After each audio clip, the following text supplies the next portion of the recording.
Okay, we're going to start our meeting. Senator Hass is 3 blocks away, but he is suggesting that we get started. So want to welcome, do introductions. Maybe we'll just go down to make sure everybody knows who's on the committee and who's here. So Senator, you want to begin? I'm Senator Bruce Starr, represent Western Washington County in the Oregon Senate. Thank you. And I'm Nancy Golden, the Chief Education Officer. I'm Hilda Rosselli and staff the committee. Peyton Chapman, Principal, Lincoln High School, Portland Public Schools. Nora Jipa, Board Member, Ben Lapine School System. Peter Conda, OEIB. And on the phone. And on the phone? Representative Huffman, are you still on the phone? Yes. I am. I had to find the mute button, but I'm here. Okay, great. Okay, in addition to that, Representative Frederick is also in an airport and hoping to get on as soon as he can get there. And as soon as Senator Hass comes, we will have everybody, hopefully, except Representative Frederick, who will get just as soon. So the whole committee is here, which is great, because I think today's a really important day. It's a day when all this good conversation that's been going on and zigzagging out to the field is showing itself into a beginning document for us to get input from the board and many other people. So I do want to just talk about the agenda and talk about that you will see a small change in the agenda, and that is on number 5, where same topic, but the people we have presenting are a little bit different than we had on the initial agenda. That did go out, so that's the only change there. I also, because we know when we start putting out more solid proposals, we're going to get more public input, which we value. So I want to make sure everybody are aware of the rules around that. Is if you represent a group, you need to have one speaker from the group, not multiple people speaking. Each individual spokesperson will have 3 minutes, and it is not a dialogue with the committee. It's your opportunity to tell us what you want to tell us, and we'll just take that input along with the written input we've had and really consider it as we go back and make our revisions to the document. So with that, I need to get approval of the last set of notes. So that was our March 11th meeting. So can I hear a motion to accept the notes? I move to accept the notes. Is there a second? I'll second. Okay, all in favor? Aye. Any opposed? Okay, the notes are accepted. So I want to just talk a little bit, kind of set the stage for the accelerated learning report, which we're going to get into after a presentation by Hilda, so she goes over the key concepts. First of all, I do want to say this is an exciting time. Oh, welcome, Representative Frederick. It's great to have you here.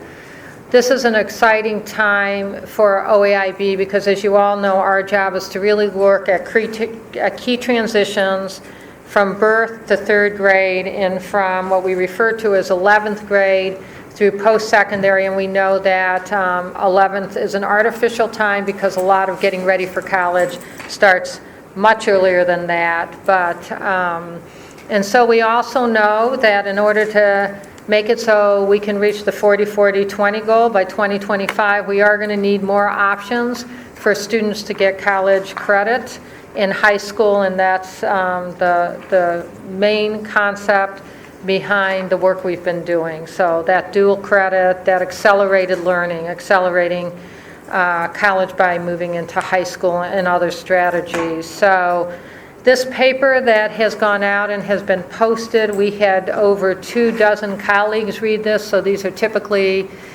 people like our university presidents, our community college presidents, or Andrea, who would be representing them, and Gerald, who would be representing them. We had many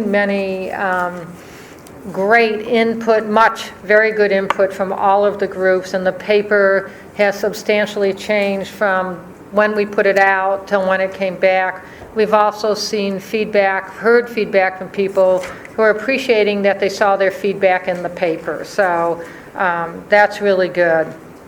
Now, what we're going to do is, what we need to really consider is, as we look at these recommendations, some might need legislation in order to happen. Many might be a rule or policy change, and some might be focused actions of the state. And what we want to make sure is that we're able to use whatever method really gets us there the fastest and really makes it so we get the systemic change that we need. So we are asking people as they hear the recommendations, and we're going to certainly ask the committee to really think about what recommendations are headed in what direction, or which one do they believe are headed in each direction. We do want you to know that we're not going to do wordsmithing today. This is really about big concepts and staying focused on big concepts. So we also know generally we have people in the audience who are talented at wordsmithing. So if that's your talent, please write it down, hand in your document. There's more online, and we certainly will take that into consideration. The other thing we want you to know is we are going to stick to the big concepts. So we're not asking the committee to look at every little concept. We're asking them to look at the paper as a whole and get a sense of, based on the presentations and the feedback, is this something that we can give our approval to kind of keep moving forward on, knowing that there's going to be more input. But it's really a leaning towards, yes, we think these are the key things and the key areas we need to go. So, committee, any questions about that? So, I guess I have one question. Is there opportunity to add one concept or belief to the recommendations or charts if we feel like something's been missed? yes, so this is not only an opportunity to look at recommendations, but if there's other things that don't exist in the paper, or go back to, we developed beliefs earlier, but probably we've all been thinking about it, and as we read the paper, we go, wait, this needs to be a core belief, and we didn't get to it. So absolutely, and we'll look to you to do that. Not only you, I mean the whole committee. So at this point, we were going to ask Senator Haas to share the steps in drafting legislation. I can do that after. We can do that after. Okay, so why don't we share, we're going to hear a report which... I'm going to look at the slides. We're what? Ready to Okay, get the slides. okay. Yeah, so we're going to look at the slides and kind of get a introduction to the report through the slides. So Hilda, you're going to be the one who takes us there? Yes, and just a reminder to those committee members that are present, I took the actual recommendations that are in this slide presentation and put them on a worksheet a worksheet for you, so that if you wanted to take notes as we went through it, that was there for you. It should be in your packet right before the copy of the slides. And the title's Recommendations Work Chart ALC Concepts Paper, May 7th, 2014. So thank you very much for the opportunity to share what has been a very interesting couple of months that have resulted in the paper and the slides that you have. This is a concept. This is drawn from a variety of conversations that we have had here in the subcommittee, as well as from the literature, as well as from presentations and testimony and in-depth resources that we were able to obtain from other sources, including guests that we brought to the subcommittee. Just to review, for those of you who may be joining us for the first time, either streaming or in person, this slide outlines who are the committee members, and we thought it was important to just bring a reminder as to what the actual charge of the committee was in terms of examining methods to encourage and enable students to obtain college credits while still in high school. I know that I went back several times and reread the charge just to make sure that I didn't get too far off track or that we stayed focused to what we were charged with doing. I will make one comment, though, and talking with a number of individuals, it has become clear that you can't just hone in on what one outcome is going to be without paying attention to some of the other complementary activities that need to be hand in hand with the idea of access to college credit. We had set a goal during our our first meeting, finalized during our second meeting this fall, and the committee felt that it was important to set some kind of a numeric goal and landed on the opportunity for students in Oregon public schools to earn up to 9 college credits at no cost while still in high school to help them seamlessly transition without incurring debt. Seamlessly transition into post-secondary options. We also outlined some of our intent of these recommendations. One of those was to better align state funding and to look at alignment of standards that were guiding our courses that we were offering, the assessments that were being used, and the shared supports that were necessary for students in the coursework.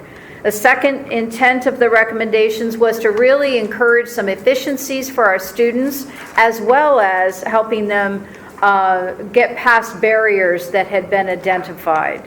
The third recommendation was to create more equitable access across the state for every Oregon eligible student that needed access to these courses, to make sure that that was truly happening. And of course, to ensure that we would meet the 40-40-20 goal by helping students begin their journey to onto college if that was their goal. We outlined very briefly for you, and you'll find many more details in the appendix B, but we've outlined some of the key benefits that have driven this work. One being that there is quite a bit of research that points to the fact that students who begin this journey and take some college credits while they are still in high school are more likely to move successfully into, first of all, to graduate from high school, secondly, to move into post-secondary, and then to do well in that post-secondary environment. I added 2 specific studies, one which was recently brought to the attention of a lot of us, and that was that when compared with students who were not low socioeconomic in background, they found that students from low socioeconomic backgrounds who were able to earn dual credit while they were in high school were more likely to attain college degrees than those comparison students. And also, I think there was important evidence that was brought forward in some studies that looked at the non-academic skill sets that students acquire by being introduced to college rigor classes while they're still in high school. Moving on, the Education Commission of the States provided during one of their visits and also through communication a variety of resources that are in the Appendix B that outline some of the very specific studies that have happened regionally and nationally that show what kinds of characteristics are shared by dual enrolled students. I would also just do a shout out to our Oregon University system that also coordinated around 2 studies that were published, I believe, in 2008 and 2010 that looked at outcomes for dually enrolled students.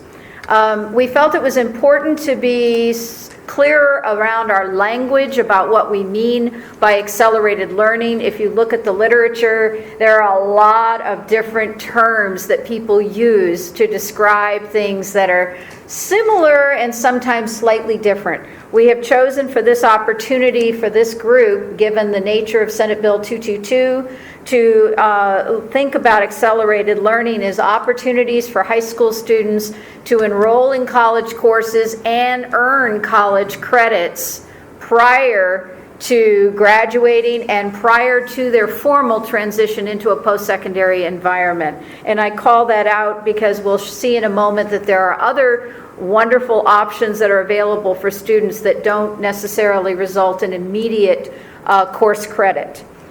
We also wanted to just bring out something important about the roots of this work, that although historically we sometimes think about accelerated learning options as being really targeted towards high-achieving students, the literature and research is pointing to the fact that we are able to make great strides with students who may not have previously been viewed as high-achieving if the opportunities are provided for them along with some supports.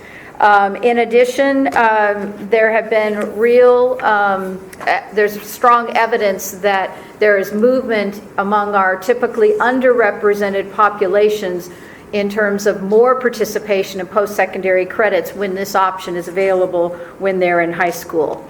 In specific language relevant to Oregon, we wanted to call out some of the specific options that are included in this paper that many of us are already very familiar with. We all talk and know about dual credit. We know about the fact that Oregon had really moved forward in a leading way to develop expanded options in previous legislation that resulted in a variety of early and middle college programs that allowed students to start earning credits while they were working towards finishing their high school degrees, and we've called out a couple of those examples.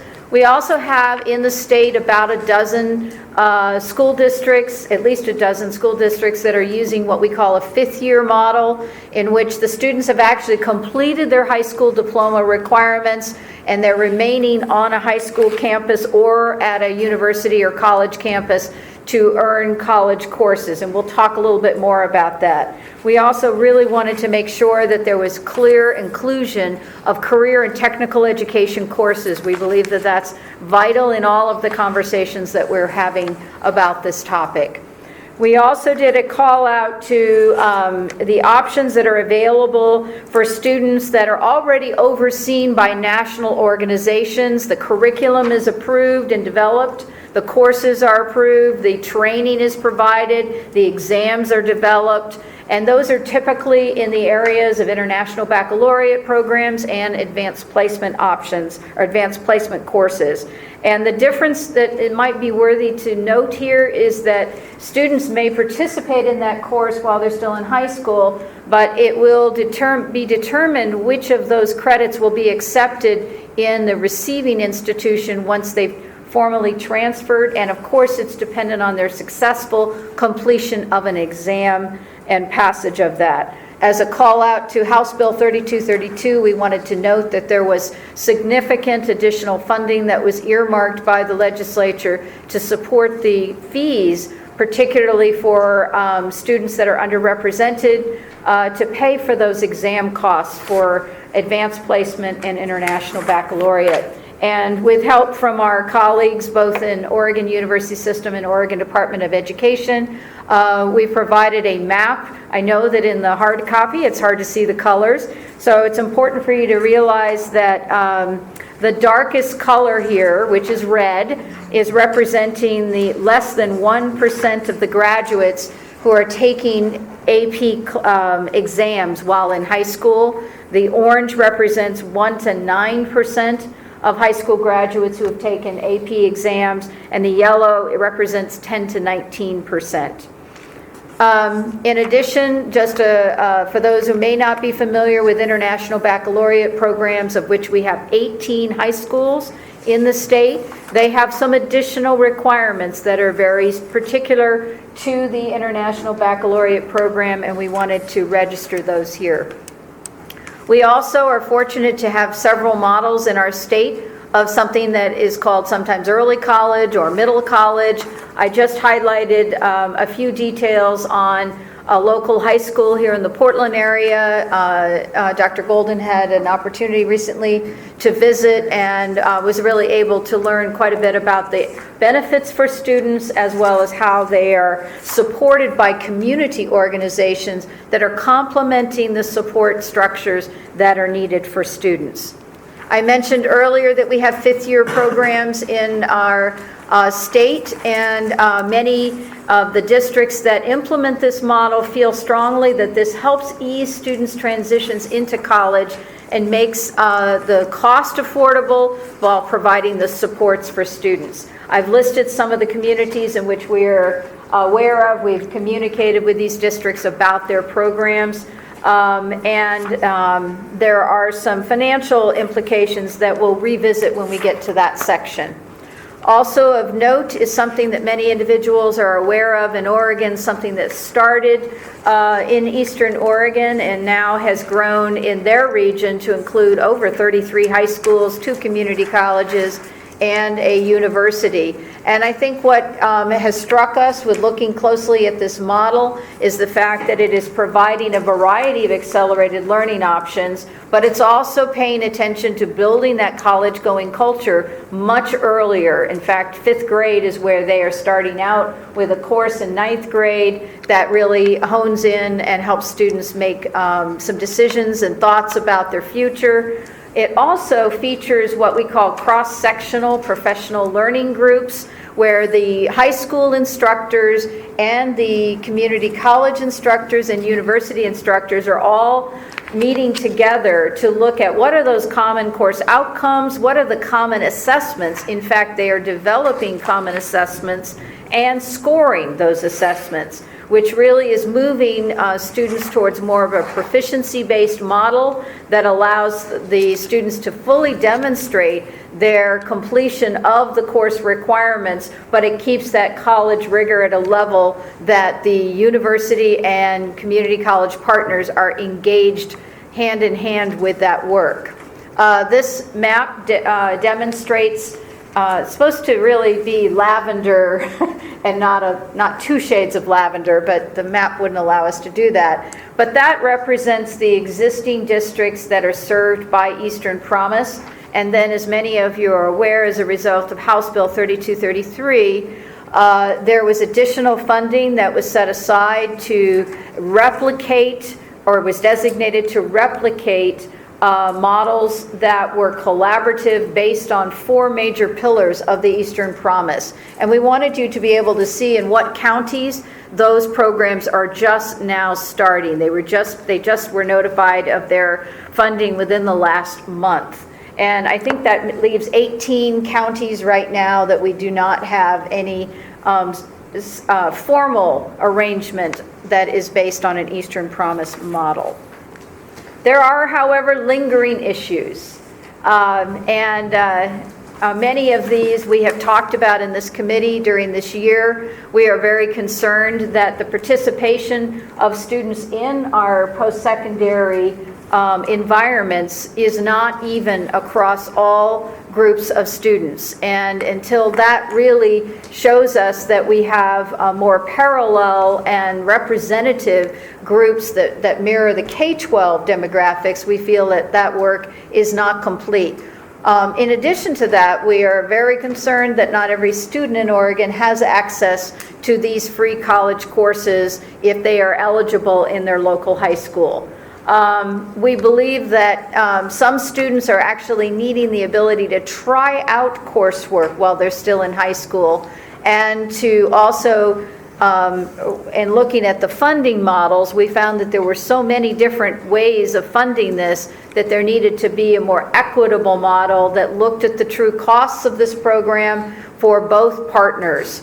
Last on this slide is an opportunity that we wanted to make sure that we were communicating to students and their families in a successful way what all these options are. I heard from numerous people this past few months that it's confusing to try to make sense of it all and to help guide young people towards their best decisions.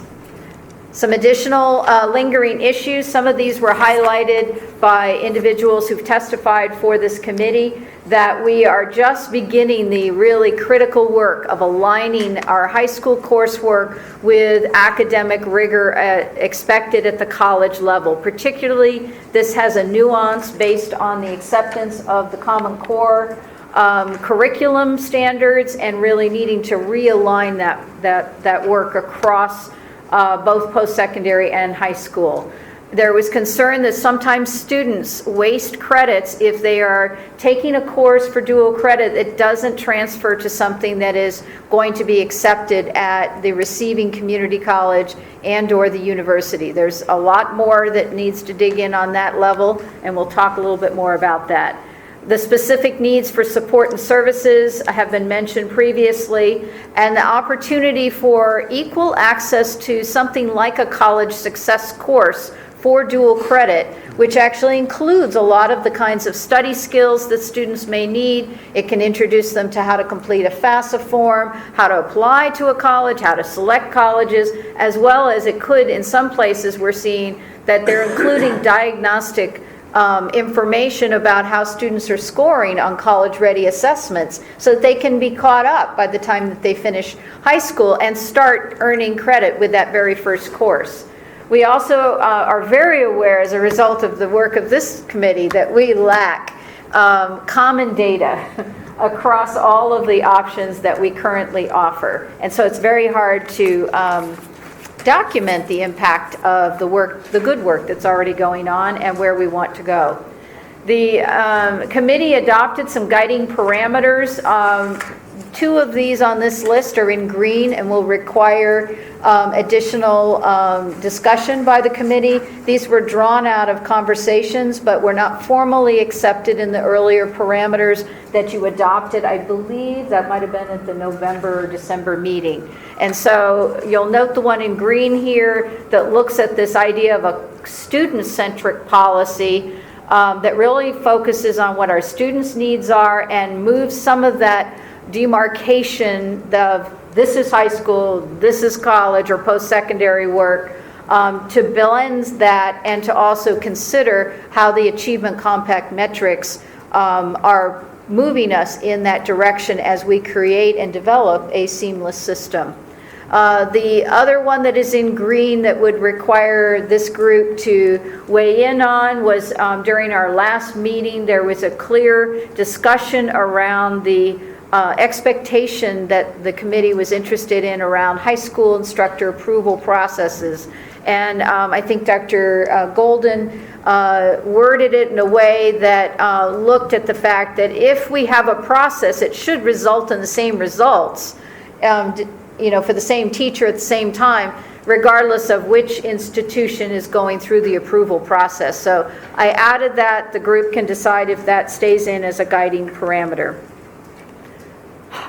Overview of the recommendations. I thought this was a useful way to sort of see that these are some big categories that the recommendations are designed to address.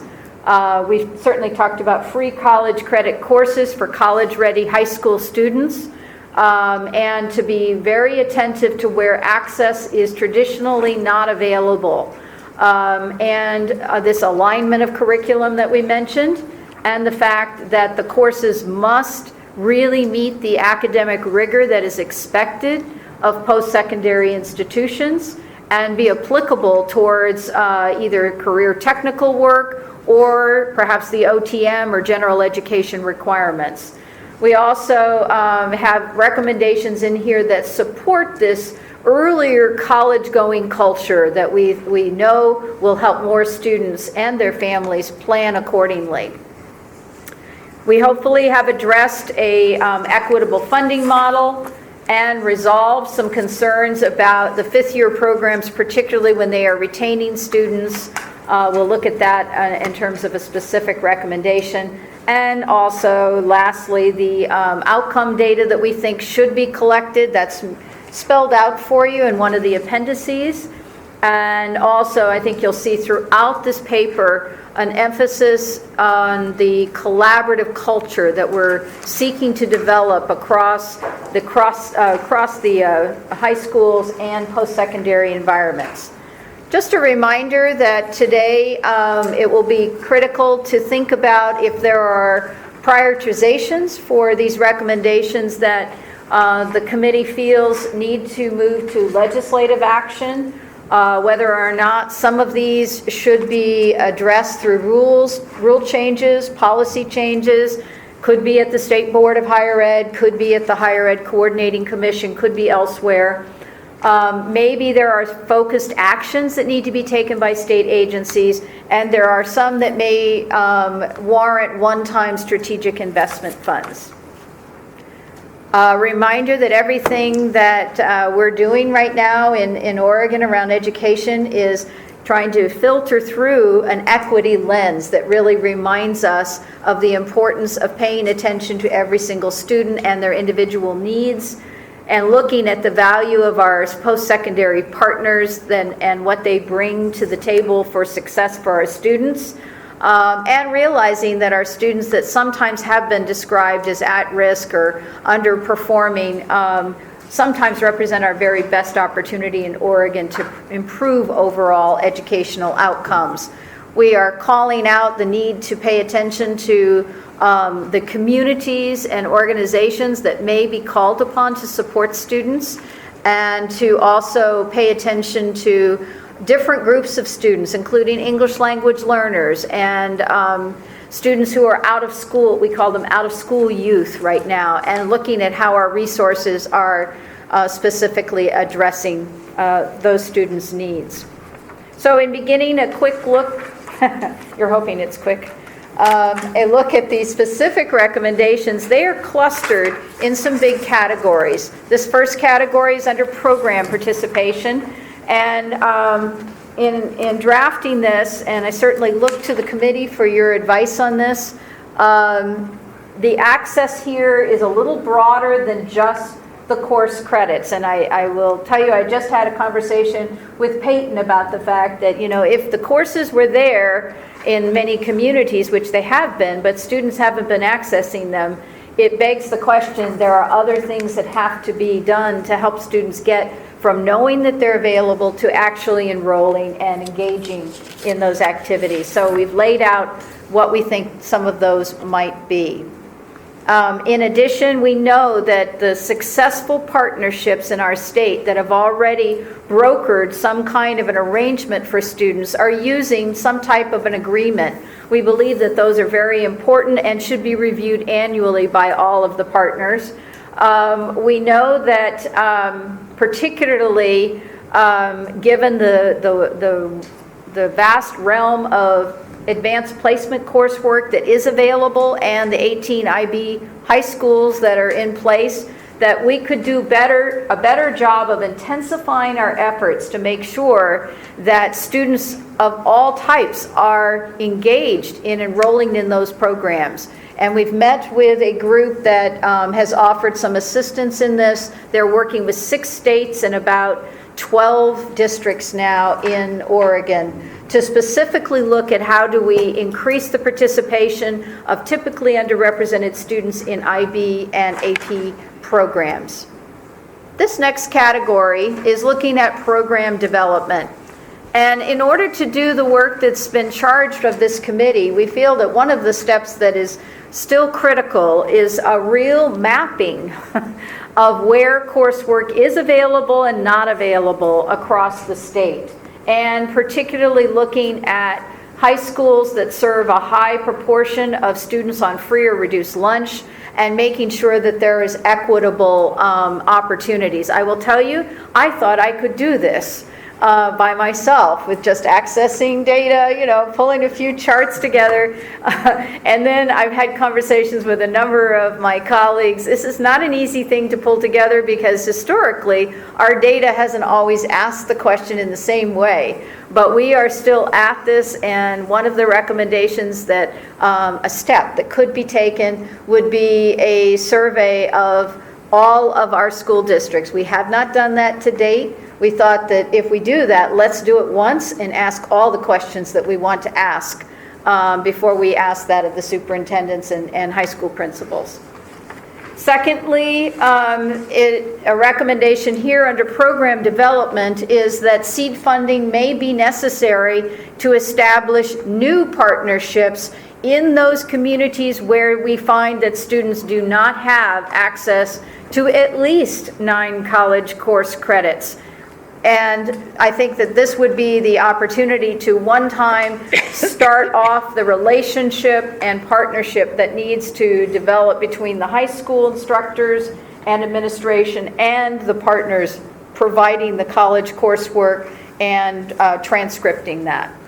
We've also suggested that seed funding may be necessary to put out, to develop and make accessible some online coursework for students that might be offered in a hybrid model. I know that people I've talked with have deep concerns about high school students. Are they always ready to jump into an online learning environment? And many of us know students that are ready, but some know students that are going to need that hybrid model where there's a high school instructor that may be accessing the online materials and facilitating the students' engagement with that. But that would require some development, and the idea would be, why would we develop multiple courses or multiple versions of the same course when we could do it once and make it accessible across the state? In terms of priority for program development, where we may have some programs that already offer courses, this tried to lay out where the priority might be in core subjects that are included in the Oregon Transfer Module, course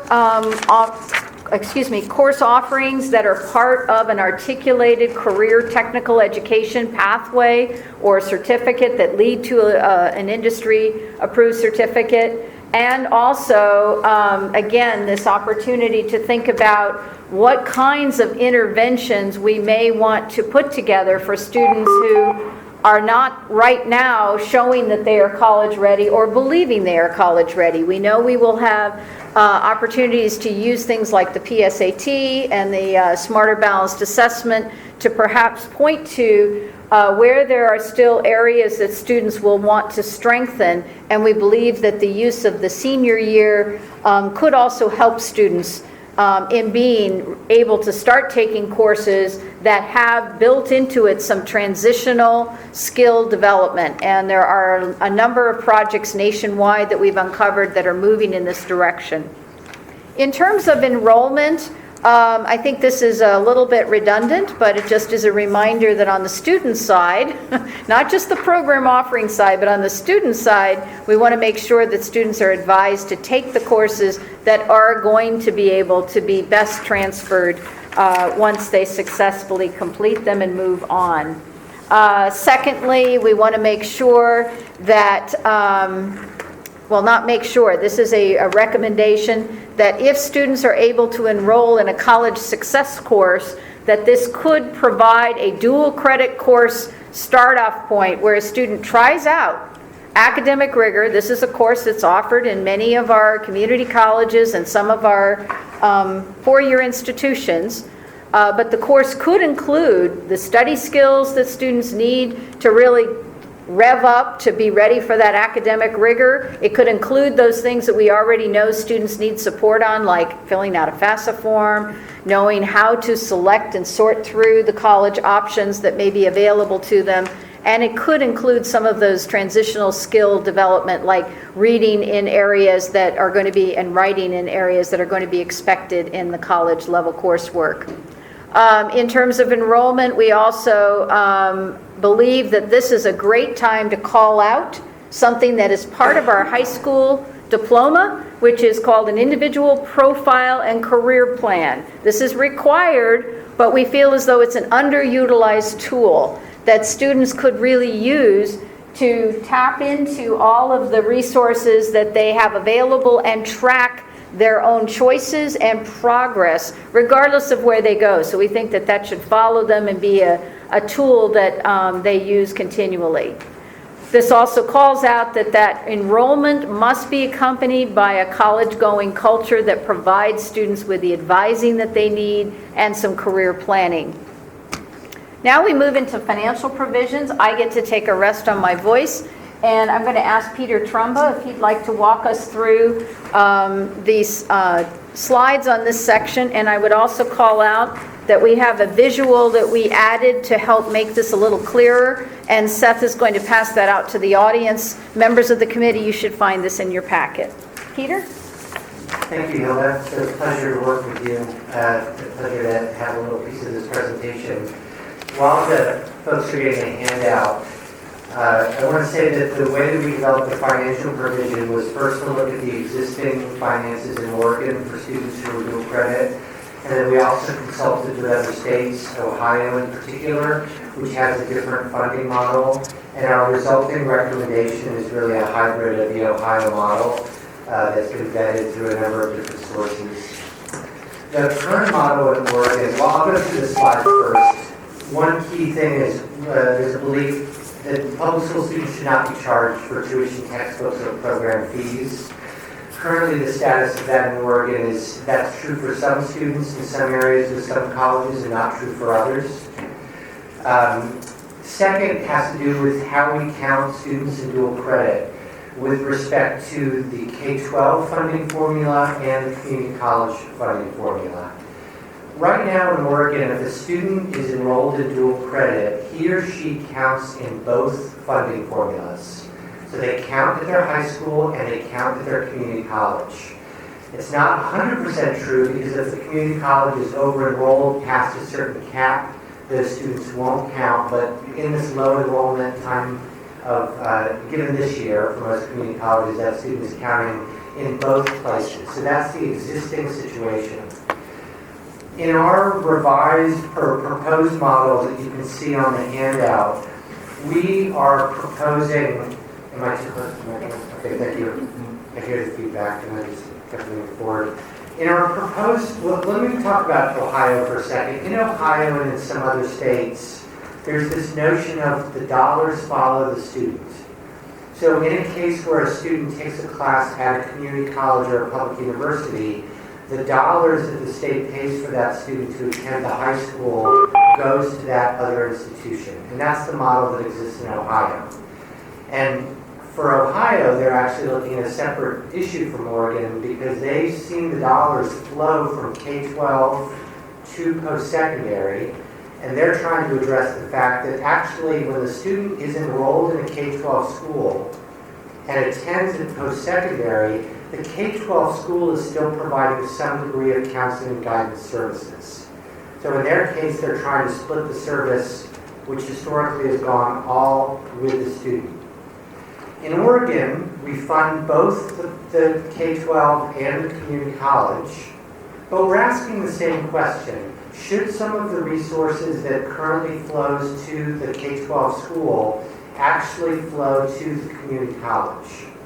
And after discussing this with a number of folks, including folks at community college and at K-12, we've proposed a model that's a negotiated agreement, wherein the partners, the K-12 school district and the community college, would negotiate a rate that shows how much of the funding that normally would go to K-12, how much of that's going to follow the student to the community college to pay for things like tuition, course delivery, books, fees, college instructor fee, advertising, advising costs, administrative costs, and most particularly professional development for high school instructors. Right now we're silent about all that. We just assume that gets taken care of in the wash, and in fact all of those bear real cost. So there would be a negotiation between the district and the post-secondary to figure out what that would be. But what we learned from Ohio was you can't just have a blank slate for the negotiation because it'll never take place if you don't give some parameters. And we've adopted two notions from Ohio. Floor and ceiling, so a minimum amount that the community college or university would get and a maximum amount, and default. A default amount that would happen if negotiations cannot come to an equitable conclusion between the two parties. And I want to mention that the default amount would really depend on how the instruction is delivered. So if you have a dual credit option for a student where the student takes the course at the high school, that probably has different costs associated with it than if the student takes the class at the community college. And the way Ohio's done it, and we've recommended the same thing, is there be a default option depending upon the way the course is offered. And obviously online has a different set of costs, so that has a different default cost. So that's the proposed model. It raises a whole lot of questions in an area that we've never touched before, which is blending funding. But it is trying to follow a common sense idea of where the costs really are located. And the visual that is on the screen right now is sort of highlights what Peter talked about, but shows a little bit about our current model and how this would be viewed if implemented. I'd like to thank you very much, Peter, and appreciate your insights on this. In terms of facilities and faculty, just these are very common sense kinds of areas that most of the partners already are doing in successful areas where this happens, and that is, working out who provides the classroom, who provides the supplies, making sure that the courses are approved, and we have processes that are in place for doing that. Making sure that the high school instructors are paid by the high school or ESD, if that be the case, and of course if the college instructor teaches it, that they're paid for by the partnering post-secondary institution, and then looking at ways in which a real recommendation here is that there's a collaborative process that's a timely process around approval of instructors. Some of the concerns that have been raised is, if it takes so long to approve somebody, that might limit the opportunities that a high school can offer, even though there are students ready and willing to take the coursework.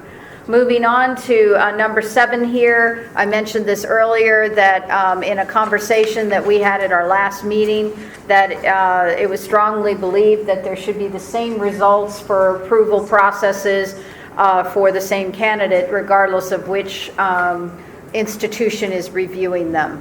Also looking at the fact that there are a number of qualifications that an instructor may have, a high school instructor may have, that may be demonstrating some of their proficiency in teaching the coursework, working with students, that could be part of this process in looking at the degree qualifications. In terms of a statewide communication, a recommendation is that there could be a statewide equivalency table so that we know if, a master's degree in a content area may be a gold standard, but we also know that there are some other pieces that, if added together, may be acceptable by the approving agencies.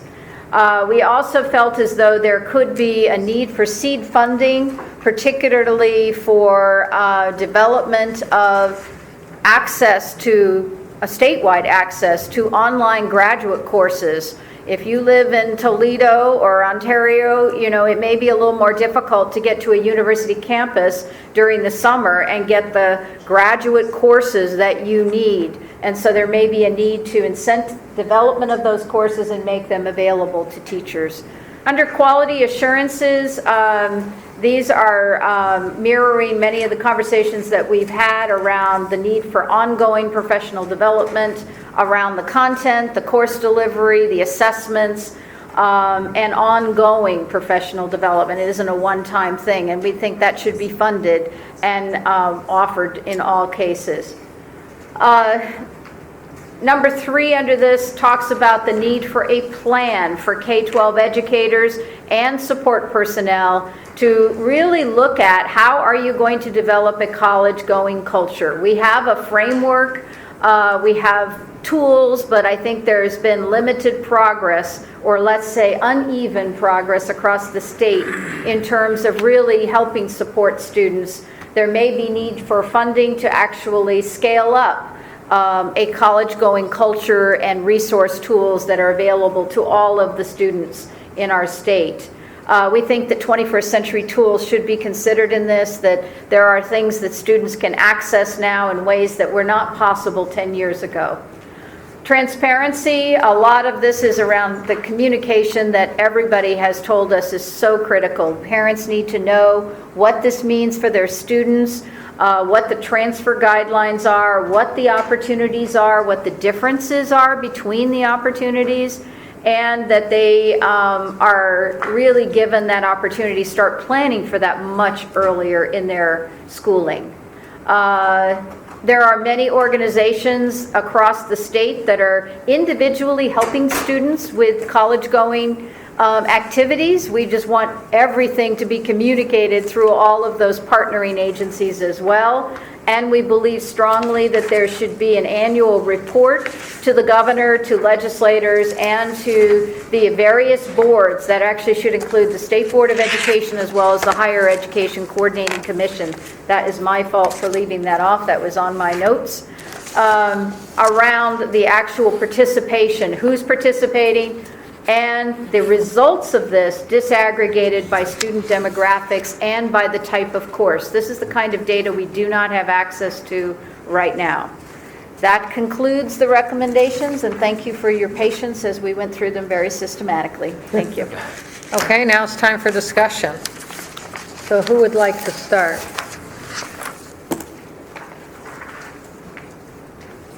Well, I guess I will. Several things come to mind for me. One is I'm pleased to see the discussion of talking with fifth graders, but I don't want to see the tracking of fifth graders. And I don't want to see the tracking, quite frankly, of high school students. We have enough situations. I would be a virologist right now if I were completely tracked, because that was my goal up until quite a while, through middle of college. So I think that it's appropriate to recognize that it's not, you don't want to set up kids to be going for one particular thing that they need to have the options and to be able to do a number of things. That's one aspect. You want me to go down the list here? I am curious about the percentage of students who are involved in the Eastern Promise ideas. Now, that's half the counties in the state, but the percentage of students is important. Right now, the Ed Northwest is completing a study for Eastern Promise. I think Mark Mulvihill may be on the line with us today, but they're anticipating that those results may be back. I think I heard June, but right now they wanted to wait till those numbers could all be presented in data tables that showed you what actually has been achieved there. So that's on our, we're following up to make sure we can get that to you when it's available. Appreciate that. I want to go to page 8 on the presentation under Eastern Promise. I find it quite fascinating that, and I think appropriate, quite frankly, that we're looking at the last bullet talking about proficiency assessments created, normed, and scored by teachers from the school districts, community colleges, and universities. And yet we will have within this report a number of conversations about the Common Core standards, which are not scored by teachers, are not set up by teachers. And I think it's important to talk about what I think would be effective. I think it's very appropriate to say that the effectiveness is based around how teachers might score the assessments that are appropriate for students going in, rather than the national Common Core standards. That's telling for me, and I think it needs to be pointed out. I have another question on something altogether different. The impact on private schools. I happen to have one that's within my district, private colleges. I have one that's within my district, one very close to my district, and 2 others that have contacted me about their concerns. How this fits in, what the collaborative effort would be within that. And I think it's also, and finally on my other list is that we have talked about advising for students with the assumption that there are advisors available and counselors available. They are not. And they do not necessarily get a chance to do the kind of discussion with students that we would like to see. It might have been somewhat appropriate 25 years ago, but in that period of time, we have now lost that ability because of other expectations for counselors and others. So it's not enough to say we would like to see advisors. We'd like to see this kind of advice being given to students and families, unless we provide the people who are doing it. Thank you. Senator Haas? Well, I just want to tell Hilda you did a great job in organizing, I think, our priorities and recommendations here. It was just excellent layout. And I know a lot of work went into that. For me, the real issue, I think, for this side is, you had one of your slides where we have to delineate between legislative action, rules, state agencies, direction, and it's very likely that some of this will be legislative action, which then offers up some choices here. For example, when you say, okay, schools will provide 9 credits at least, does that mean they must? Does that mean someone needs to graduate? Is that a requirement on a diploma? I mean, there are some really hard policy decisions, and there's probably a dozen of them that go like that. And the funding, of course, critical decision there is how much. And I know there was some talk about the Eastern Promise, which is an outstanding dynamic, and it's inspired a lot of this. But I think your point, Lou, is a good one. It's a very small portion of Oregon. There was a lot of handshake agreement in the Eastern Promise, and we can't replicate that on a state policy issue. People tend to be more trusting when you're in a small school, small high school, small community college. And I know that there are people that do fall through the cracks in the Eastern Promise. It's not as perfect as we would like to think, as inspiring as it may be. And so, enough about that. And I think when we get to these decisions, we should also remember that whatever we do here, recommendations to the legislature, whatever ultimately passes, it's not going to solve all of the world's problems. It's not going to eradicate problems. We're still going to have problems with access. We still will never have as many counselors or advisors as we should have. And but it's a good step forward, and we need to be taking these good steps. So I think it's important to remember that we're not going to solve all the world's problems, whatever we do here. Senator Stark? do you have- I see a lot of conversation recommendations here that mandate specific actions on local school districts. And I know that whenever that occurs, there's a dollar figure that is associated with those mandates. And it would be really interesting, and I don't know if it's actually possible to figure out what a specific dollar value or dollar amount would be appropriate next to what each one of those districts should mandates. And it goes to the legislative question about where's the money going to come from and who's going to appropriate it. And but if we could tie specific dollar amounts to those particular recommendations, it would be very, very helpful. I know my colleagues outside of those of us sitting here are going to want to know those. Pete? Well, kudos to Hilda for putting it all into a PowerPoint and then this recommendations word chart. And then because it has so much in it, but there's one piece that I think's just been missing, and it's a piece that resonated with me from the first readings, and it is that the research about the early college study and the schools that they looked at. So all 10 of the schools that the early college study was based on were co-located with college campuses. And, I just think of the programs that really work, like Minds Matter gets kids on college campuses because they know that that's important, or just what PSU's been trying to do by hosting innovation challenges. But I think in terms of increasing the efficiencies and decreasing the barriers, we're a growing state. We're a newer state. So places like Bend are going to grow, Ashland's going to grow, Eugene, Salem, Portland, we're going to grow.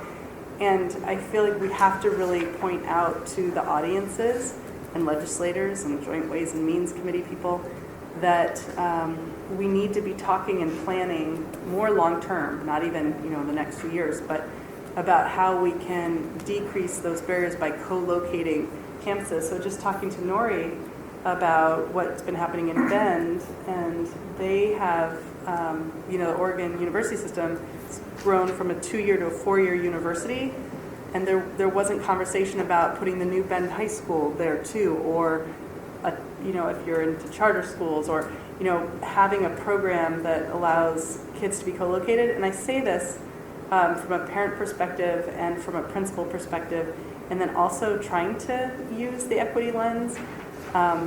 So, as a parent, we all know we have some children where you can say, go there and get this, and they will sign up and they'll get themselves there. But there are other kids that you need to go with them. You need to take them there. You need to take 3 of their friends with them. Or they're just not, their temperament, they're just not as independent. But then as a principal, I was a vice principal at Madison High School. Madison's on Northeast 82nd, very diverse, lots of opportunities. We had funding through Gates to pay for college credits at PCC, which is really only a mile and a half down the way on Northeast 82nd. You could sign the student up, you could say, there's college right down there, you're capable, get on this bus, leave at this time. And they just, some yes, but the majority wouldn't go off and do that, even if it's just a mile and a half. Or I think at Lincoln High School, the kids who do get themselves to Reed College or do get themselves here to PSU, it's only 6 blocks away. But the other students who aren't going to, that becomes a barrier for. And then in terms of the cultural competency, there's, the dominant culture is really about individualism, where the individual leaves their school and family to go off to college to get something. But the family or the we takes priority in some cultures. So an individual is going to have a harder time leaving the familiarity of their high school family. And then also, if they were co-located, the families themselves, the adults, would see that it's safe to let your child go off to college to get something. It would get families onto college campuses. If their high school program was co-located on a college campus, it would become familiar and family-like. In addition, you have the MECHAs and the BSUs at college level that become the role models. There are students here succeeding and accessing that look like me. So I worry about, not for next year, but if we don't start planting the seeds as our state grows, there are 42 colleges and universities in Boston. Portland will be Boston in another 100 years or maybe 25 years. We need to start planning and thinking about how we can co-locate 9th through 12th at least. And I think we start branding and marketing college to 3rd graders. We should start branding and marketing that concept earlier, but at least high schools co-located on college campuses. And I think that's an easy add in terms of under program development, section B. When we talk about seed funding to establish new partnerships, we need to incentivize and encourage high schools to be talking with the most local community college or higher ed campus or online if they're really rural. Financial provisions in section D. There are going to be state bonding funds available when you see what happened with OHSU and the $200 million of bonding funds to co-locate medical education with medical practice. We want those same things for our schools and our kids. And then in section E, facilities and faculty, I think just referring to the early college research that all 10 of the schools that were studied were successful because 7 of them had partnerships with community colleges and 3 had partnerships with higher ed, and they were all co-located. So, and then under equity lens, I think we really have to look at individualism versus family in different cultures and what will remove the barriers for families from non-dominant cultures.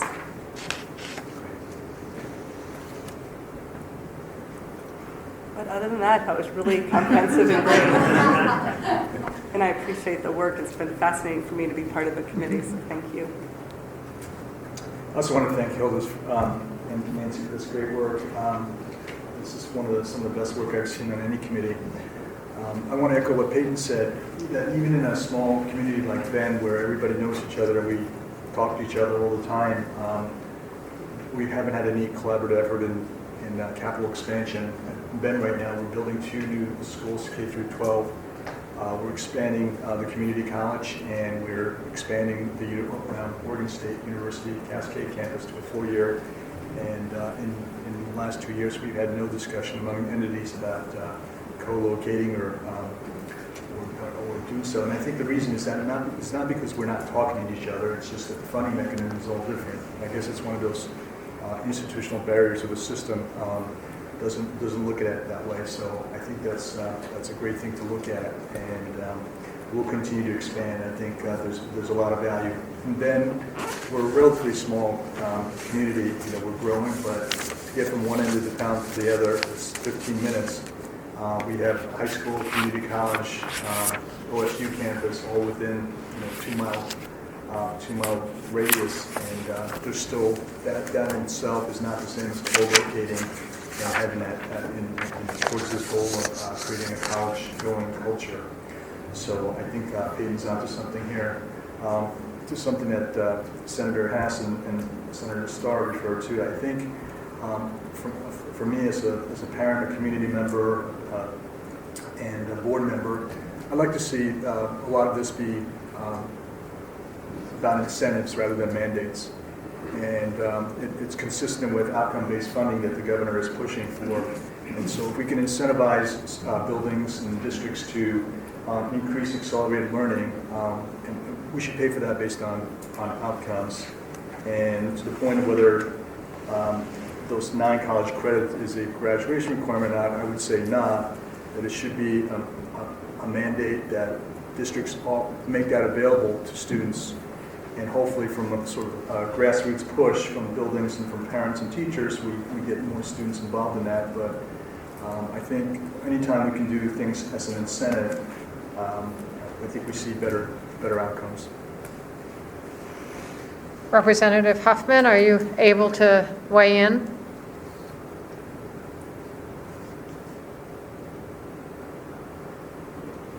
He's been on mute. Okay. He So, did say that he would follow up with sending information that we can share with the rest of the committee. any other thoughts before we continue on the agenda? Do you want to talk about next steps here?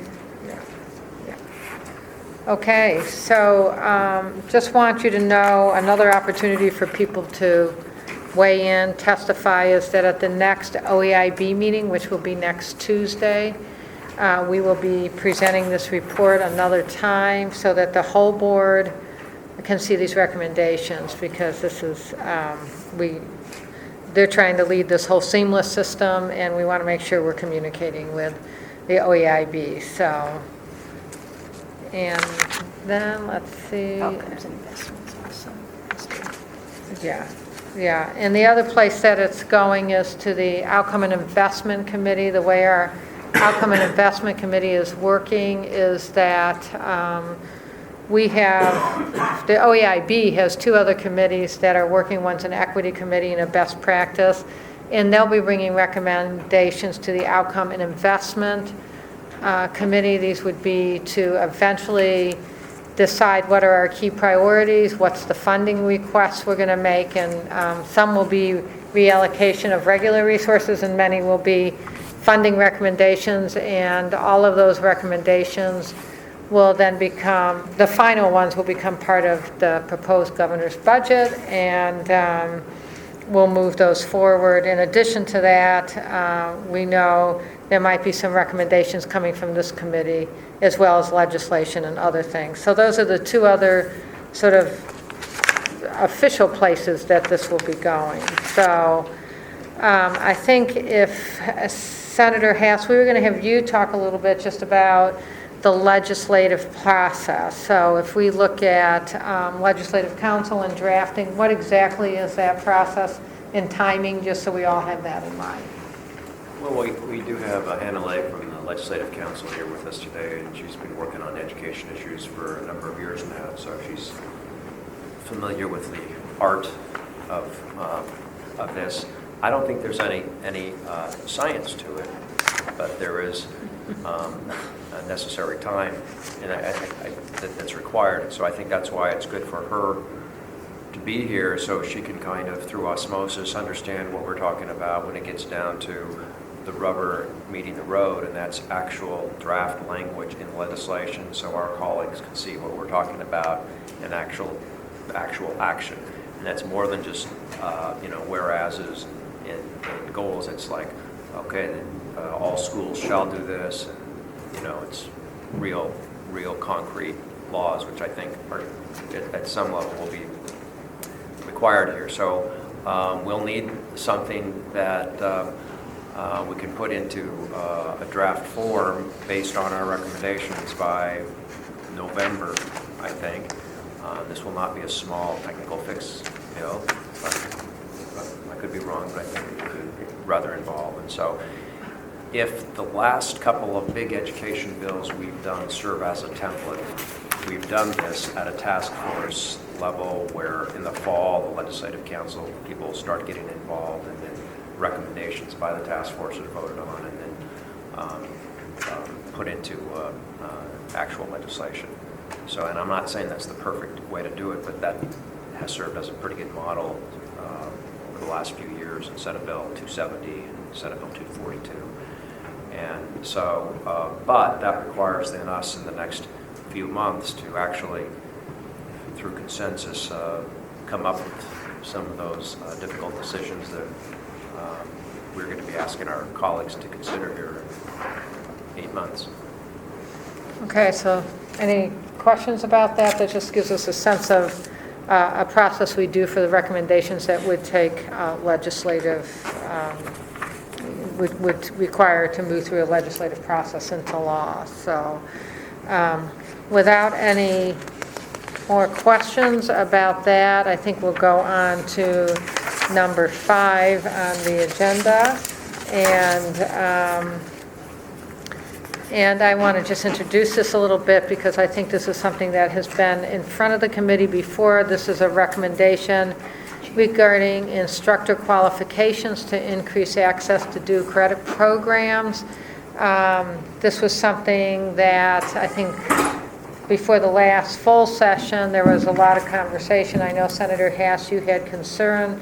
There was some possible legislation, and Rob Saxton said that he felt this could be fixed through rules, and there was some attempt to do that, I think. I know, because part of my job is Chief Education Officer is the bus barrier, so I talk to people about barriers, and at the high school level, this is one of the biggest barriers we still hear about. Peyton, you also communicated that during the group. And so what that means is that we've probably made some progress, but we haven't made the progress we need so that people really feel there's a good system in place to really allow the acceleration of credits. I do want to say that we tasked Gerald Hamilton in his role as interim chief executive director for community college and workforce to really work on this. Gerald, I appreciate the hard work that you've done on this. In addition to that, you did put together a committee, and Marla Edge, who will be presenting with you, was the committee chair for the dual credit oversight. We've also asked Andrea Henderson we've been zigzagging with Andrea, and so she's going to come up later. She gave us lots of feedback, but she's also has a few things that she wants to say. So we're item 5, 6, and 7 we think are critical items. Before we go back and say, can you pretty much accept the way this proposal is going, knowing that we got input from you and still have a few things to work out. So if the two of you want to come up, that would be great. And there's a document in your packet. It's this one, right? So should have 5.0 on it. That's titled Recommendations to Increase Access to Dual Credit Programs in Oregon. Thank you, Dr. Golden. For the record, my name is Gerald Hamilton, the Interim Executive Director of CCWD, and I'm here today I'll let Marla introduce you. Hi, I'm Marla Edge. I'm the Director of Academic Agreements at Oregon Institute of Technology, but I serve currently as the Chair of the Oversight Committee for Dual Credit, which works with dual credit coordinators, with the community colleges, the universities, and the high schools that provide dual credit. So, and I thank Marla for being here today. Just to sidelight, Marla was my neighbor when I lived in Klamath, so it's kind of old home way for us. Get to catch up. What we being asked by Dr. Golden to review the teacher qualifications issue that has been swirling around dual credit, and we've all talked a lot about. To that end, we have produced, and I might give due credit to Lisa Reynolds in my office, who did a yeoman's job of work on this as well, produced this draft document, which is not necessarily completely original thinking, but is rather our efforts to kind of organize our thoughts and put some meat on the bones of this issue for the committee. as it were. We tend to talk, but we haven't really kind of put it all together in one document and got our heads around all of the alternatives we have, I think, to make teacher qualifications work. So that was our effort in this document. And for brevity, I'm not going to go through the entire document as it stands. The first page just talks a lot about the OERs that were passed around what we term the waiver. The waiver around teachers. Competencies to serve in professional fields in the case and documentation and such. What I would call your attention to primarily is what I would have capped in this, the recap. And at the bottom of page 2, which really talks about charting the different ways that we see working with high school teachers to get them qualified to teach dual credit classes. And there's the last one it isn't new, but we've kind of put some issues around that in terms of proficiency. But to walk through this, clearly we all know that the subject related master's degree, is the first step. There are waiver considerations around the master's degree plus. And I know that there's no set number in there. We have a group working on a common a number that colleges would ask for around an instructor who had a master's degree in education, which is the norm now, and so many credit hours in a master's level credit hours in a field. Then certainly the waiver around successful experience in teaching college courses or successful competencies as outlined in the rule. Then moving further down, at the bottom of the page, the professional learning community model, which is the Eastern Promise model. But again, we know Eastern Promise, and it was mentioned here earlier, is a great model, but probably is a difficult model to do in all places across the state. So what we've added to the model is an instructor of record option, which is very much like the Eastern Promise, but does call for a very, very close relationship between the college faculty member and the high school teacher, recognizing that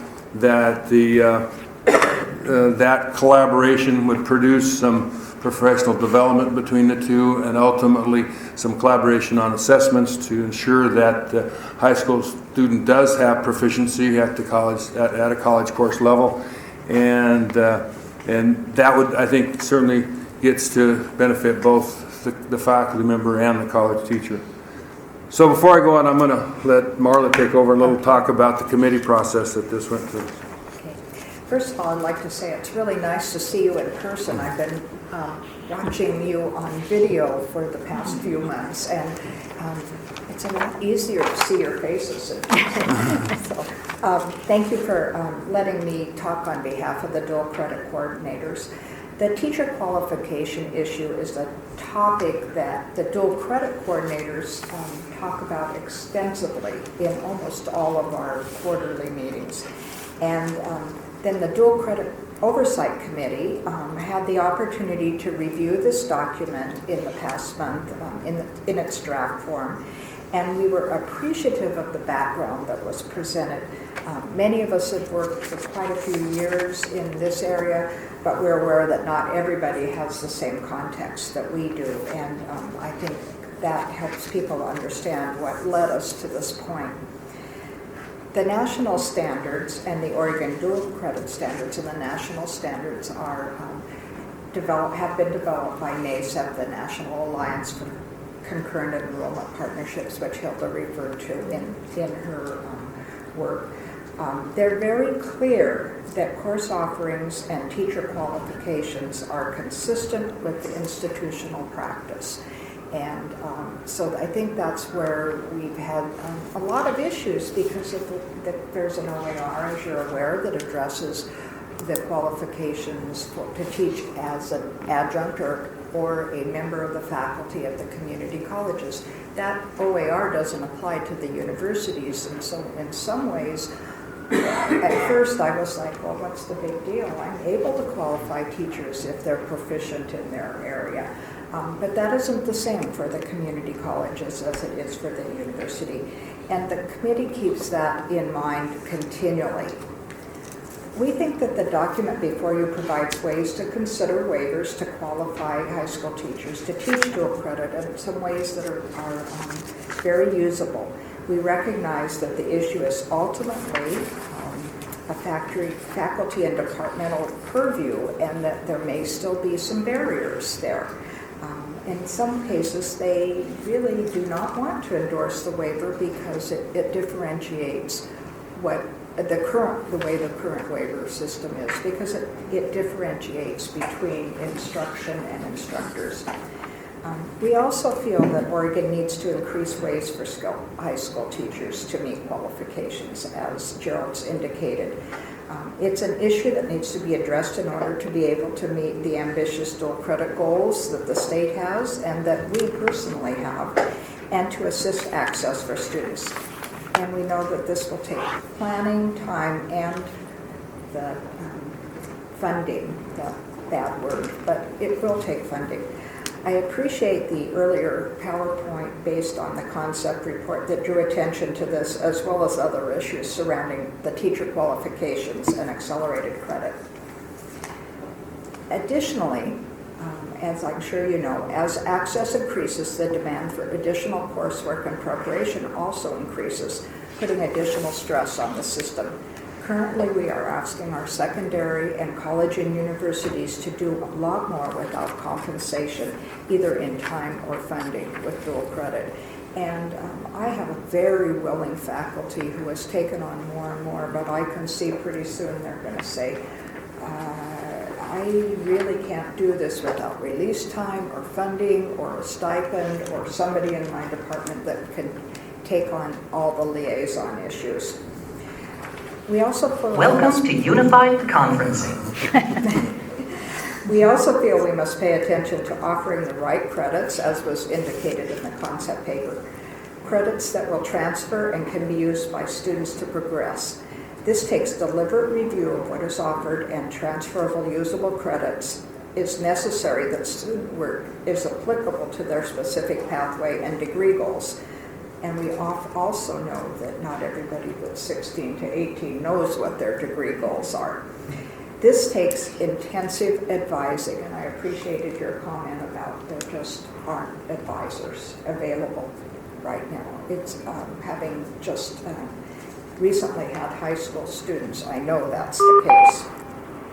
Just increasing the number of courses and credits offered without careful planning will not contribute to our state's 40-40-20 goal. So in closing, I want to emphasize that the Dual Credit Oversight Committee endorses the concepts addressed in this paper, and we look forward to collaborating to help improve and increase opportunities for students. So with that, I think Marla kind of issued my closing statement, some of my closing thoughts, but I'll just reiterate a couple of things. I think we do make a couple of additional recommendations around teacher preparation and the work around how do we get teachers prepared to teach, high school teachers working, in areas that allow them to have those credentials. And the other thing I think is two more. The issue that Marla brought up around, a set of, in our case, maybe a set of core courses that we look at the high school level, so that we're assured that the course the students takes really transfers to a meaningful program on the other side, being in the community college. Maybe there is a set of core college courses that make that possible. And as opposed to a catalog of choices that sometimes may not lead to a career pathway on the other side. And I guess the other thing that I would say is around costs. As you've as you go further and further around the involvement of college faculty in this, and you get to an instructor, that there are costs with that. That does take faculty time to do. So with that, and I might bring up one other issue. Initially, we had talked about a high school teacher being a teacher of record. We've pulled that out of the draft because they're not a college employee, and so that causes some transcription problems. So with that said, that's why this is a draft, and we're working on it as a draft document. But with that, I'll close and answer any questions, and hope this does put some meat on around this teacher qualification issue. And questions? Yeah, we'll start with Representative Frederick and then Thank you. Senator Haas. I'm just curious about whether you included in your research the freshman inquiry program that Portland State had for many years. They did with several different colleges. It was very similar to the instructor of record situation, as I recall, but I just wasn't sure whether you... I did not, I have to admit, but the instructor of record is not an absolute new concept. I just wondered whether you included How does that work? that. Well, they had a professor at Portland, as I understand it, they had a professor at Portland State, and it included graduate students at Portland State that were also that taught with two teachers at Grant High School. I know this because that's where my son went, and they had a freshman inquiry program. David had ended up with 15 college credits in his senior year at Grant, and it was very, very, very effective in supporting him. It actually turned around his whole concept of what an academic situation might be like. And, the result is that he's now a teacher, but he went through. He was able to do college level coursework, and they called it the Einstein's Universe. I think that was the course that was taught at Grant. Two periods a day, and they had a science and English and a history credit that they managed to get as a result. Sounds very much like this core that we're talking around about how that would apply kind of generally to the transfer. I don't know if it continues enough, but it's something that Portland State put together. It is a good question. We have the same exact program, including the title Einstein's Universe and the 3 teachers. But the teacher of record is team teaching with the 2 high school teachers, and really successful model. But it is hard because it creates a third course for the high school teachers to prep, and then the university professor, they have to prep together at least once a week for several hours in my experience. And so that collaboration time in the schedule, and then the paying the professor as well as the high school teacher, we really should be supporting those successful partnerships by having some paid time or release time or on both sides. And I'm stepping way out as Gerald Hamilton's only suggestion, but the hope is that in a not too distant future of a teacher of record, I can see where a teacher then would be able to be eligible for a waiver because they've successfully produced their competence, achieved their competency level to be comfortable with that. Well, that's another question I have. So an IB teacher who doesn't have a master's in their content area that's teaching college level courses. So I have a question about, to recap, and that third is B, education-related master's degree plus prior successful experience teaching college courses. It could, to me, say college level courses in the subject area, because if you have an IB teacher that shows you 3 years of data that 90% or more of their students are scoring above a 6 in that college level calculus class, to me, that would be enough evidence for me. Yeah, the evidence isn't defined, so I think you're right. Okay, I understand. It could work. Yeah. Anyone else? Yes. Yes. I guess I would just like to know where we stand, whether it's Gerald or Marla or Hilda. Is this still a problem? Is this still a barrier where we have teachers who can't teach or should be? And if it is, what do we, these are good recommendations, but do we need to change the law? Do we need to do another round of administrative rules? Where do we need to go from here? I'm going to tell you I know it's a problem because when I travel around, it is the thing I hear the most. I heard it from you. I was at Franklin today. Every high school I go at, this is the big issue when I say what are barriers to getting more credits in high school. So we know it's still a problem. I don't want to steal the thunder of Andrea's conversation, but I just to answer the question, and I'll ask Andrea's, apologize to Andrea later. I know that there's been conversations with OCCA, CCWD, COSA, OSBA to get together and to to do exactly what you're suggesting over the next next short period of time. Talk about what exactly do we need to do to be able to implement these recommendations. So with that, I hope that, I mean, I know that doesn't exactly answer your question, but I do know that work is in progress and is moving forward. So why don't we bring Andrea up now, and why don't we hear about that, and then we can have a little bit more discussion. So thank you both very much. I really Okay. appreciate it. Thank you for the Thank you for making the opportunity. trip. Yes, thank you. I hope I didn't clear that. Good.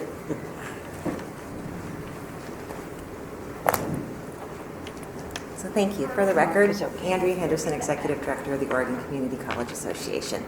And I do have a couple of comments that I want to make on the report, but let me start first with this issue that's under discussion.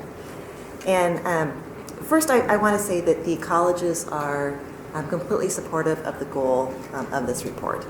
We do believe that absolutely there needs to be access for all students who are college ready for 9 credit hours, so that access is available across the state. And we're committed to making sure that we do our share to make that happen. In terms of the piece around instructor qualification, and I'd like to start with your question about if they're teaching an IB class, why does that not count? And it's for community colleges, the general standard across the country is for a master's level in the subject area or a certain number of courses in that subject area. And it's mostly a product of how community colleges are accredited and how we ensure that the classes that we offer are transferable across the country. So not just to within Oregon, but someone taking one of our classes can go anywhere in the country and have that class count. The accreditation process in community colleges is a peer review process. We have regional accreditation organizations across the country, so there isn't any one standard. We are accredited in the Northwest region with Washington and Idaho, and it's a standard that essentially looks at the processes that colleges use. Is it similar to how other colleges across the country are defining things? Is it faculty driven? It is, because it is that peer review standard, we really have to follow basically how it's done across the country and ensure that our classes transfer. I think the biggest worry from the college presidents is besides, do they get a knock from the accreditor, which certainly is not something that they enjoy, but is there a place where the classes that we offer are called into question, where we have places that say we're not going to take those classes because they don't count, they don't have the same rigor as other classes. Now, we know that those teachers can teach the classes, but we need to make sure that we have a system that actually works so that those classes are transferable and we meet our accreditation issues. So as community colleges, we don't like to be a barrier. I mean, that's just not what's comfortable to us, because as a philosophy, we want to make sure that we're serving all students that need to be served. So the presidents and the instructional administrators have been having conversations about this to really ask the question of, if we can't go there with the qualifications, what can we do that's going to help address that issue? Certainly, Gerald's outlined some of it in terms of what we can do with a teacher of record, which does cost more money and does bring in some additional time and cost to our faculty. But I think more importantly, what we'd really like to talk about is what can we do that ensures that those core classes that are on a pathway either to a transfer module or to a CTE program are offered and available across the state. And so what we would like to do after some meetings with COSA and OSBA is essentially propose that we work to identify the 5 to 10 key courses and work through some alternative models to deliver those courses for anybody in the state that needs those courses. So they're the key courses.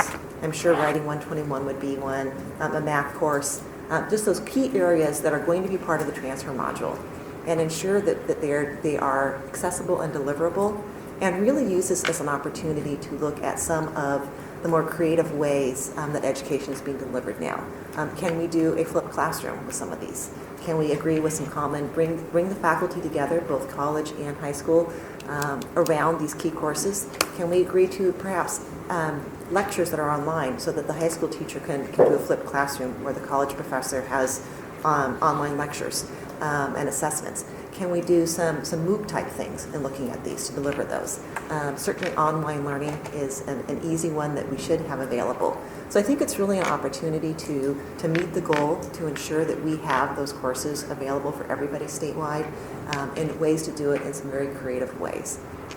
There's certainly a lot of different research that's being done nationwide about the efficacy of some of these online courses, and I think we can use some of that and bring them to Oregon in ways that are going to help our students.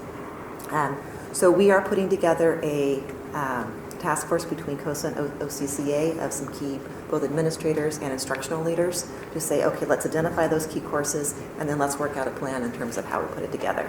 And I'm hopeful that Hilda can join us in that work and hopefully can bring you back some more solutions around that. Any questions? I guess I just, from my experiences on the Northwest Association of Accredited School and now Advanced Ed, and then I serve on the Lewis and Clark Consortium Board, I just think there are ways through the accreditation process that they give schools, colleges flexibility.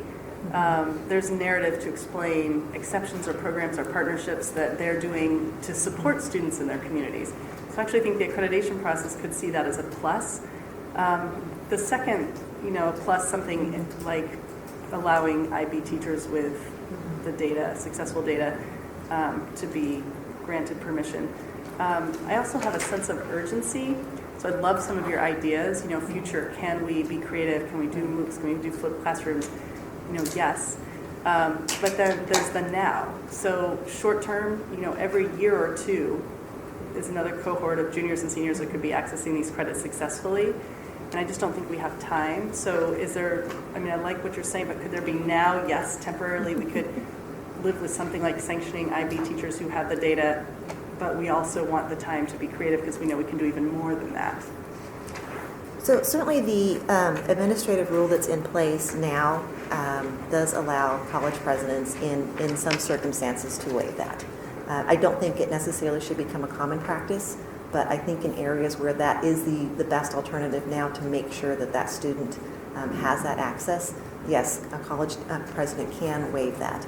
I don't think it can be standardized. I don't think it can be done easily in terms of it's the easy answer every time. I think we need to look at all the other alternatives first. But in those cases where there isn't otherwise access, that college president can waive it.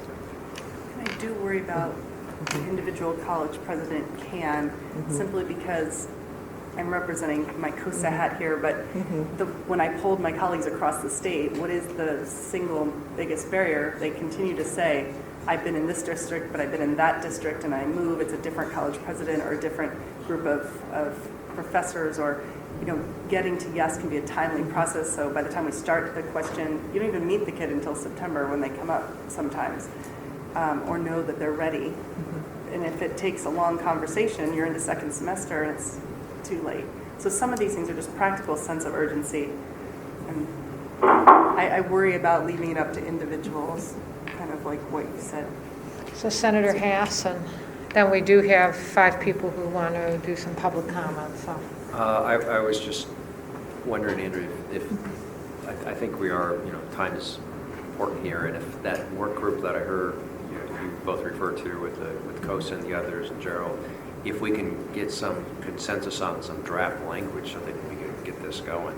There was language in this law that created Senate Bill 222 that we all thought fixed this problem, and it was requested that it be taken out by Rob Saxon because he would do this rule instead, and so that's why it was out. And I don't know if that would have been the fix or not, but we just need to get past this. Sure, absolutely. And we certainly share that sense of urgency.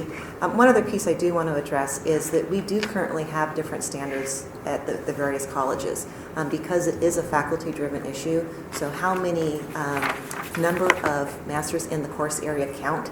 It's everywhere from 15 to 30 hours, depending on which college. I have talked to the presidents. They do agree that we'll fix that. I'm not sure that there's There's going to be some pushback, I'll put it that way, at the college level to get this fixed. It's not going to be an easy thing, but I think we can get to a place where, at a minimum, we can say, if you have X number of credit hours in the subject area, masters in the subject area, that will count and will count statewide. I think we should be able to get that in place before the next school year starts. So I think that's a step in the right direction. It is going to be a little difficult to get there, though. Can I ask you a question? Sure. Because I'm hoping that the next time this group meets, you'll have a proposal, because we're really moving into, I've heard an urgency around time, and we certainly, when we know the timelines we have, because, it sounds like there could be fixes that aren't legislative, but it sounds like there's also ideas about how it could be legislatively done. So all of those processes take time. So can we count on a proposal at the next meeting? At the beginning of June? June Certainly. 11th. Because a lot of this work has to be done by people other than me, I will certainly do everything I can in my power to make sure that we get the answers. But I do need to meet with our instructional administrators and the presidents and talk through it with them. Yeah. Well, thank you. And it's just we've got a session coming up, so we've got to be prepared. So I appreciate you helping people understand the urgency that I hear people feeling. Yeah. Is there ever such a thing, just rule-wise, you get a temporary permit to add a portable to your campus and they expect you to take it away in 2 years? I mean, can you get a temporary proposal that expected to be replaced with a different proposal in 2 years that gives us, and then we'd have some data to see, did it work or was it a disaster? Or were these high school teachers really granting credits that then they bombed? Is there some temporary permit kind of opportunity? Let me explore that further and see. I really do recognize and appreciate your sense of urgency. And like I said, we're really committed to figuring out ways that we can make this work. So Thank you. I'll push that conversation and see what we can do. And it sounds like you feel there's some flexibility in accreditation, but there's also the ability for some of us to work at the federal level around accreditation processes if they're not making sense to get us to where we need to go. So we're more than happy to help in that way too. We really do want to be partners in getting to the answer. So absolutely. So thank you very much. So, and I do want to recognize our appreciation in all the changes that you took from our comments on the report and understanding of community college's approach. So we really do appreciate that. Thank you. Thank you. Yeah. Well, community colleges are so important to our kids' lives. Thank you. Thank you. Okay, so we're going to hear from 5 people. They all have 3 minutes, and they should be representing a group. Do you want to mention? Oh, that we're yes. pushing that? We did text and ask Mark Milvahill if he could wait until the next meeting to talk about Spanish proficiency results from the Eastern Promise. We know proficiency can be an answer to some of these issues, so we'll hear about that. And maybe have some of the results, Representative Frederick, that you were looking for by that time. Thank you. Yeah. So we'll do that next time. So we're going to take testimony, then we're going to ask the committee, are we headed in the right direction? Can you support the proposal, knowing that just like we did before, we'll take feedback from you and other people we hear from. So with that, I'm going to start by asking Tracy Hodgson. That's me. Yeah, 3 minutes. Okay. I have copies of what I'm going to say if anyone would like it. Thank you. My name is Tracy Hodson, and I'm a history instructor at Chemeketa Community College in Salem. I'm also the president of the Chemeketa Faculty Association, and for many years I oversaw Chemeketa's dual credit history program. So I'm here today to share the wisdom of community college faculty concerning your work. The first thing to know is that faculty are really excited about the possibility of providing more college educational opportunities to our state's high school students. And to date, it sounds like the committee has heard extensively from the K through 12 educators. If you're going to create partnerships across the state, it's really time to turn to college faculty, and engage them. It's important because college faculty, as Andrea just said, not administrators, determine instructor qualifications and curricular content in college.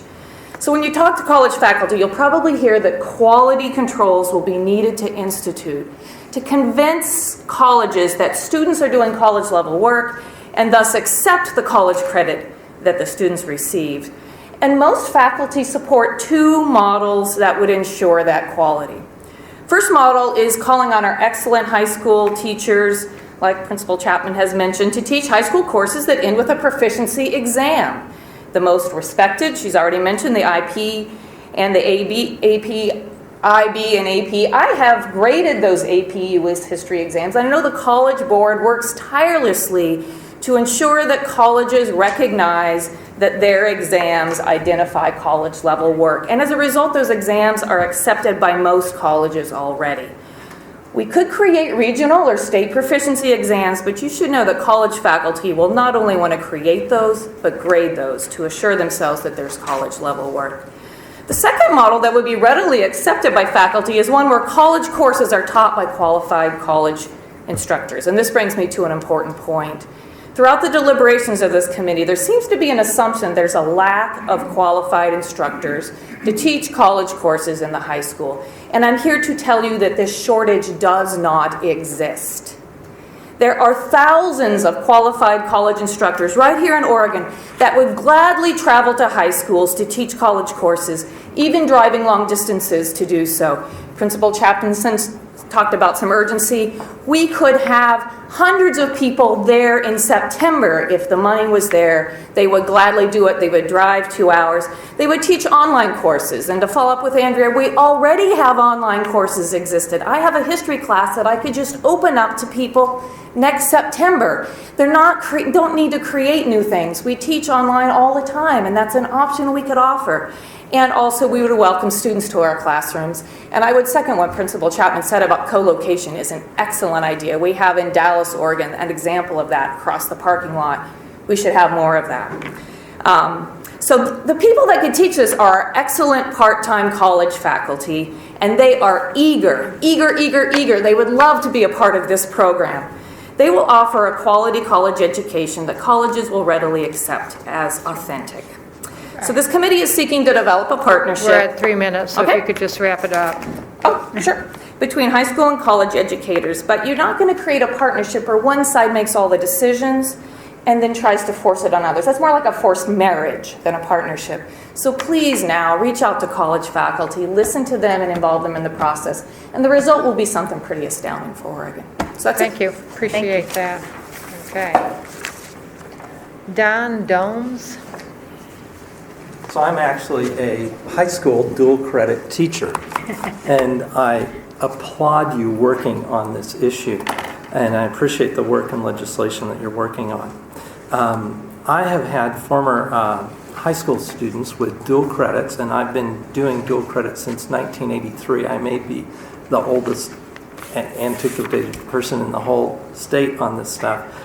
They get these credits, but then their grades don't transfer with the credits to PSU, U of O, OSU, and so we have this problem with the disconnect. I have over 20 hours of college coursework across 4 departments from PCC that have qualified me to provide dual credit in. Please consider the following, and I provided this to you. Number 1, the current dual credits earned by high school students may only transfer with grades to PCC or another community college. The credits and the grades need to have more value to be clearly accepted by Oregon colleges. We need to have, if the grade doesn't transfer with the credits, the kids don't look at it as being really valid. Number 2, for teachers, for high school teachers, there's a ton of extra work involved in offering dual credit. And there's a bunch of us that are doing that. But when I go talk to other teachers about doing it because it's good for kids, I've constantly heard there's zero financial incentive for all the extra work of providing and keeping current the dual credit articulation, etc. And high school teachers are simply swamped with a million other things, plus huge class sizes that they're dealing with. Number 3, the real story that I've found on how much dual credit is accepted with grades is found by looking at freshman college transcripts from students that have received dual credit while in high school. And I've tried to check on how much of this is actually transferring, and when I've checked back with some of my kids, I'm finding that those credits and the grade is not being accepted. I would really appreciate it if Oregon colleges would make a very clear statement about what they will accept and what they won't accept, because if I, as a high school teacher, tell a parent, you're going to get college credit, the grade will count, and then it doesn't, it leaves me a little disingenuous to them. I'd like that published. My suggestion is that the Oregon colleges accept 9 credit hours of credit with their grade for the freshman and sophomore year. That gives a student time to acclimate to college with the benefit of the high school dual credit GPA. The college can then add 9 quarter hours to any degree requirements for juniors and seniors towards a degree if they feel that the credits weren't valid enough. The colleges have at least 4 years to determine the quality of the student. I don't feel that they need to add the discouragement to the freshman year by not accepting these college credits with the grades. We're going to need to ask you to wrap up too. So. Especially important for kids on scholarships. And I want to compliment the PacTech dual credit program here in the Portland area. It's a model of success. Thank you. Thank you. Okay, Margaret DeLacy.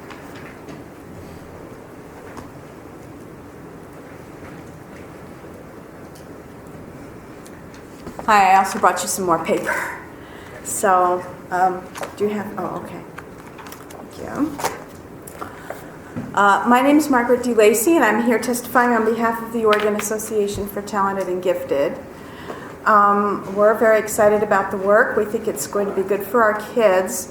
I just want you to step back for a minute and take a look from the point of view of high-achieving students. It seems to me often that in the process, they're kind of the last people we need to worry about.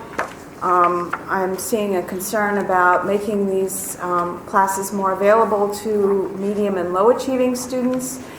And I think it's important to take a look at what's happening to our high achieving students, because the biggest barrier to being successful in college is in fact being ready to take those classes.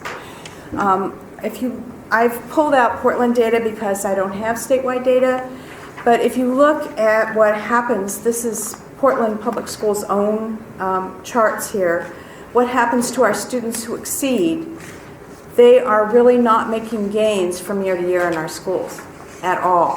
The first 3 graphs you see are from the regular annual report. I've been following these for about 15 years now. They're the same every year, more or less. And if you look at each grade, the first one is 3 to 5, the second is 6 to 8, the last is 12, and look at what happens to our students who exceed in terms of the gains they're making while they're in school. You'll see that they're pretty much sitting on their hands. And these are kids who could be taking advanced and accelerated programs and don't have the opportunity, and so simply are not making gains. Now, the piece that worries me even more about this, and the reason that I'm here today, because I've been doing this forever, and I don't usually come in waving the flag, is what I found when I broke these gain scores down by ethnicity. So Portland reports 5 levels of achievement, and I took all the 4 top because the very low is a small number. 30 more seconds. And if you look at the difference between the students who are low performing, which is on page 6 on the chart, and the students who exceed, broken out by free lunch, Hispanic, and African American, you'll see that the students at the low end are pretty much level across the groups. In other words, low achieving Hispanic, free lunch, and African American students are roughly on a level with their classmates. 3 minutes. But if you look at the exceeds, you'll see that all of a sudden there's a big difference among the groups. So the students who are not making progress in our schools are actually our high achieving, are exceeding Hispanic, low income, and African American students. And if I need to ask you to stop. Okay. It's about 3 minutes and 20 seconds. So Okay. Thank you. Can I have one more sentence? If we want to address the problem of the achievement gap, we have to look at these students. Thank you. Thank you, Margaret. Okay. Frank, is there a Frank? I can't read the handwriting of the last name. Gillard. Okay. So if you could.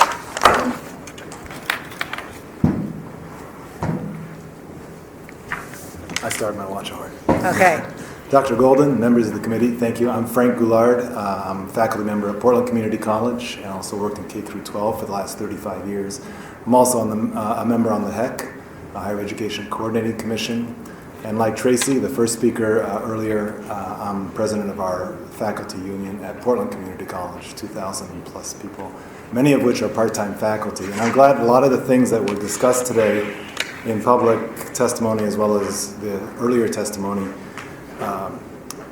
and I'm all on board also, obviously, from the HEC standpoint on the 40-40-20, achieving that goal, as well as just looking at the student affordability, the guided access, the equity lens that we're all really committed to.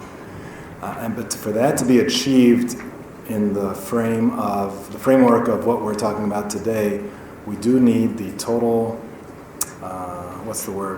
involvement or buy-in of community college faculty, the high school faculty, and the dual credit who look at the instructor qualifications piece.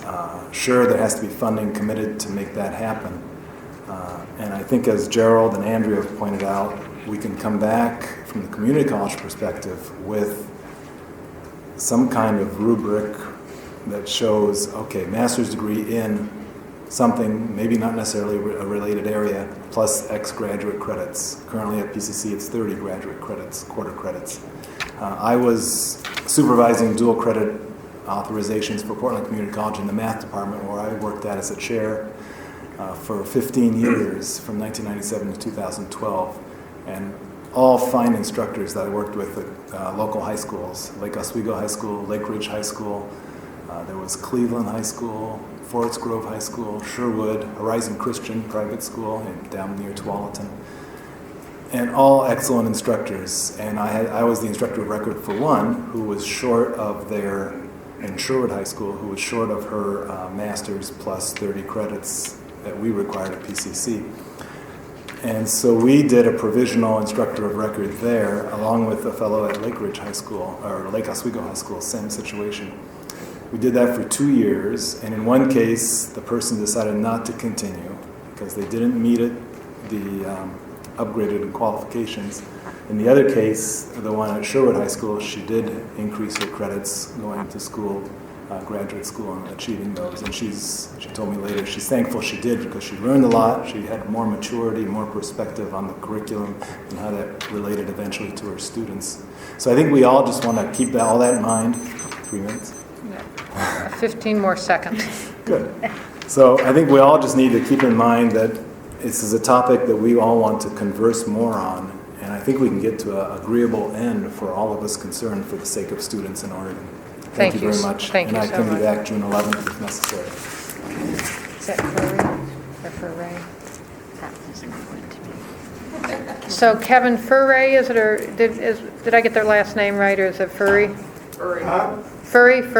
Fury. Okay, Fury. Thank you. I'm Dr. Kevin Fury, and I'm an economics instructor at, I got a lot more sound here. I'm an economics instructor at Chemeketa Community College, and I'm also the community college faculty advisor to the State Board of Education. What I want to come and talk to you today about is proficiency-based dual credit.